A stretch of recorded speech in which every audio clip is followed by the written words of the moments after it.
پھر سردارانی قریش کی حلقہ میں تشریف لائے اور ایک ایک سے کہا کہ تمہارے منہ کالے ہو، جو شخص اپنی ماں کو بے فرزند اور بیوی کو بیوہ کرنا چاہتا ہو وہ آ کر مجھ سے مقابل ہو۔ کسی کو جرت نہ ہوئی کہ آپ کو روکتا۔ ایک روایت ہے کہ عمر رضی اللہ عنہ ہر ایک جنگ میں رسول اللہ صلی اللہ علیہ وسلم کے ساتھ رہے اور یوم احد میں ثابت قدم رہے۔ نبی اکرم صلی اللہ علیہ وسلم نے ارشاد فرمایا ہے کہ میں نے بحالت خواب جنت میں دیکھا ہے کہ ایک عورت ایک قصر کے پہلو میں بیٹھی ہوئی وضو کر رہی ہے۔ میں نے پوچھا کہ یہ قصر کس کا ہے؟ معلوم ہوا کہ عمر رضی اللہ عنہ کا ہے۔ پھر آپ نے عمر رضی اللہ عنہ سے مخاطب ہو کر فرمایا کہ مجھ کو تمہاری غیرت یاد آ گئی اور میں وہی سے لوٹ آیا۔ عمر رضی اللہ عنہ رو پڑے اور فرمایا کہ میں اور آپ سے غیرت کر دوں۔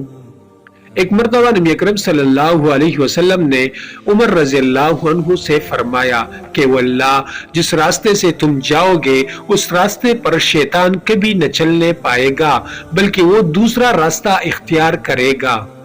ایک مرتبہ آپ صلی اللہ علیہ وسلم نے فرمایا کہ میرے بعد اگر کوئی نبی ہونے والا ہوتا تو وہ عمر ہی ہوتا، اور ایک مرتبہ نبی اکرم صلی اللہ علیہ وسلم نے فرمایا کہ جب تک عمر رضی اللہ عنہ تمہارے درمیان رہے گا فتنوں کا دروازہ بند رہے گا۔ ایک مرتبہ آپ علیہ السلام نے فرمایا کہ آسمان کا ہر فرشتہ عمر رضی اللہ عنہ کا وقار کرتا ہے اور زمین کا ہر شیطان اس سے ڈرتا ہے۔ ابوبکر صدیق رضی اللہ عنہ نے فرمایا کہ روئے زمین پر کوئی شخص عمر سے زیادہ مجھ کو عزیز نہیں، اور حضرت علی رضی اللہ عنہ کا قول ہے کہ نبی اکرم صلی اللہ علیہ وسلم کے بعد ہم نے عمر رضی اللہ عنہ کو سب سے زیادہ ذہین پایا۔ ابن مسعود کہتے ہیں کہ اگر دنیا بھر کا علم ترازو کے ایک پلڑے میں اور عمر رضی اللہ عنہ کا علم دوسرے پلڑے میں رکھ دیا جائے تو عمر رضی اللہ عنہ کا پلڑا باری رہے گا۔ فاروق اعظم رضی اللہ عنہ کی شہادت کا واقعہ۔ مدینہ منورہ میں مغیرہ بن شعبہ رضی اللہ عنہ کا ایک مجوسی غلام فیروز نامی جس کی کنیت ابو لولو تھی رہتا تھا۔ اس نے ایک روز بازار میں فاروق اعظم رضی اللہ عنہ سے شکایت کی کہ میرا آقا مغیرہ بن شعبہ مجھ سے زیادہ محصول لیتا ہے، آپ کم کرا دے۔ فاروق اعظم رضی اللہ عنہ نے اس سے دریافت کیا کہ کس قدر محصول وہ وصول کرتا ہے۔ ابو لولو نے کہا وہ 2 درم 7 آنے روزانہ۔ فاروق اعظم رضی اللہ عنہ نے دریافت کیا کہ تو کیا کام کرتا ہے؟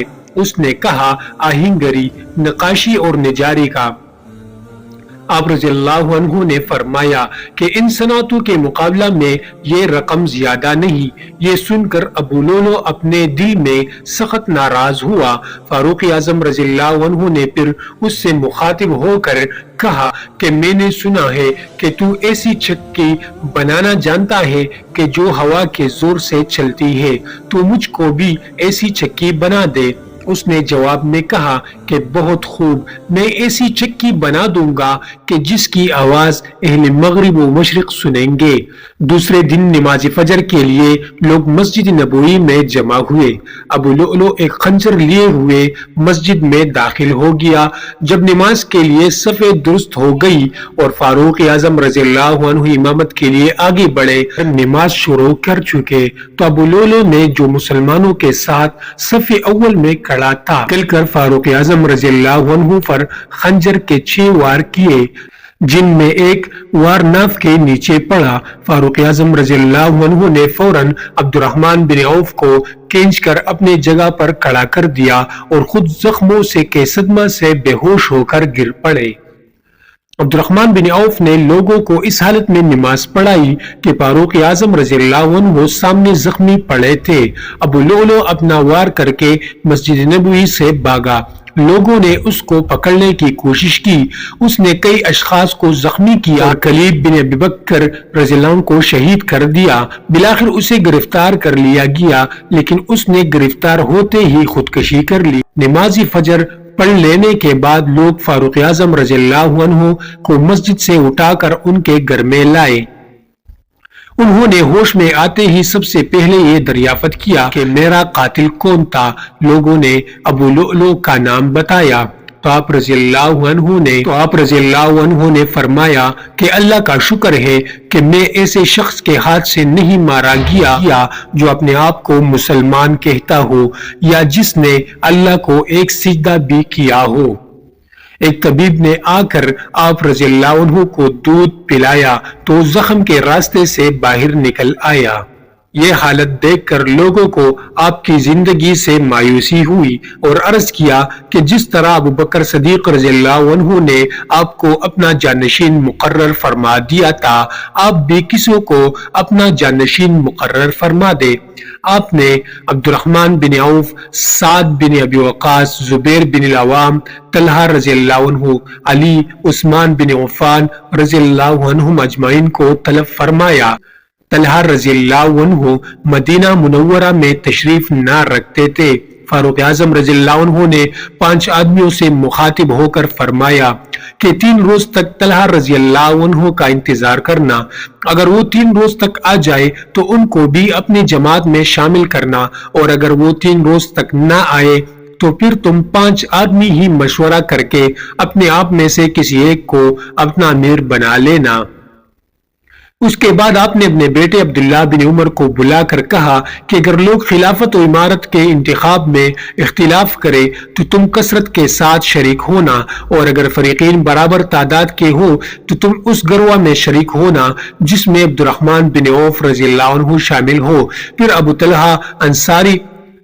طلحہ انصاری اور مقداد بن اسود کو بلا کر حکم دیا کہ جب یہ لوگ خلیفہ کے انتخاب و تقرر کی غرض سے ایک جگہ مشورہ کرنے کو جمع ہو تو تم دونوں دروازے پر کھڑے رہنا اور کسی کو ان کے پاس نہ جانے دینا جب تک وہ مشورہ سے فارغ نہ ہو جائے۔